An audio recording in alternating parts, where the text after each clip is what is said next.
안녕하십니까. 반갑습니다. 저는 국회 예산정책처에서 근무하고 있는 문지은 분석관입니다. 오늘은 국회 예산정책처가 지난달 발간한 나보포커스 제97호 고령운전자 교통안전 국내외 정책과 입법 현황 보고서의 주요 내용을 간략히 소개해 드리겠습니다. 최근 우리 사회의 고령화가 빠르게 진행되면서 65세 이상 고령 운전자에 의한 교통사고도 꾸준히 늘고 있습니다. 실제로 2012년 15,000건이던 고령 운전자 사고 건수는 2023년에는 약 4만 건에 달했고, 전체 교통사고 중 고령 운전자 사고 비중도 같은 기간 6.8%에서 20%까지 3배 이상 증가했습니다. 이러한 상황에서 정부와 국회에서는 고령 운전자의 교통안전을 위한 다양한 대책을 마련해 왔는데요.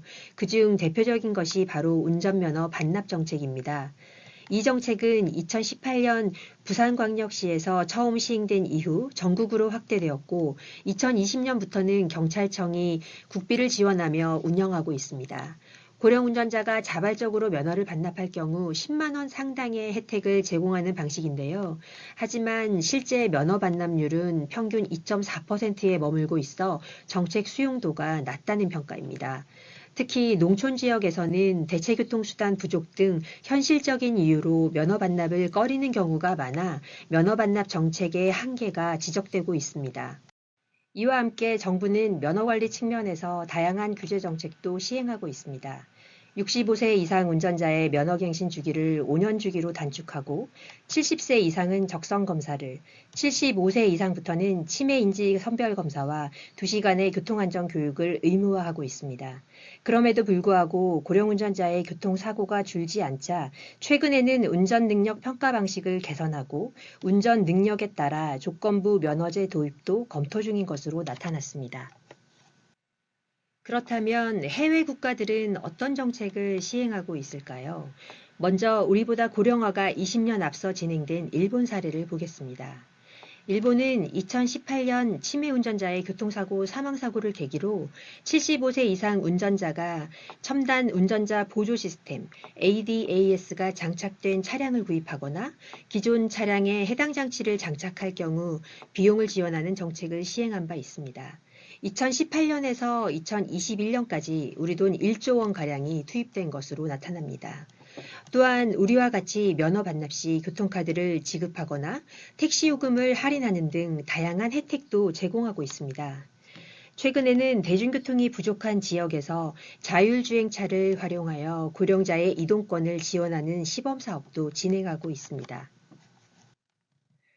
미국과 EU 일부 국가들도 고령 운전자의 운전 능력에 초점을 맞춘 정책을 운영 중입니다. 미국은 주별로 고령 운전자의 면허 갱신 주기를 단축하고 시력 검사, 대면 검사 등을 통해 면허 관리를 강화하고 있습니다. EU는 평균 70세 이상 운전자에게 건강 검진을 의무화하고 2024년부터 모든 신차에 ADAS 장착을 의무화하여 첨단 기술을 활용한 교통사고 예방을 강화하고 있습니다. 우리 국회에서도 이러한 흐름에 발맞추어 관련 입법이 적극 추진되고 있습니다. 고령 운전자가 ADAS를 장착하거나 장착된 차량을 구매하는 경우 비용을 지원하는 내용의 교통안전법 개정안, 또 정신질환 등으로 인한 운전면허 결격 사유를 명확히 하고 적성검사를 강화하는 내용의 도로교통법 개정안 등이 현재 소관 상임위원회에서 논의 중입니다. 보고서는 마지막으로 고령자의 이동권 보장과 교통안전 정책의 균형을 강조하고 있습니다.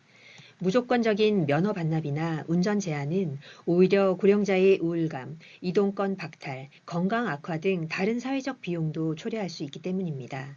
따라서 향후 정책은 단순한 운전 제한이 아닌 첨단 기술 도입을 활용한 운전 보조 기능의 강화, 운전 면허 적합성 평가 방식의 개선, 대체교통수단 지원을 통한 고령 운전자의 이동권 보장 등을 포함하여 종합적으로 검토되어야 할 것입니다. 지금까지 고령 운전자와 교통안전 국내외 정책 및 입법 동향에 대해 간략히 전해드렸습니다. 2025년 우리나라는 초고령 사회에 접어들었습니다.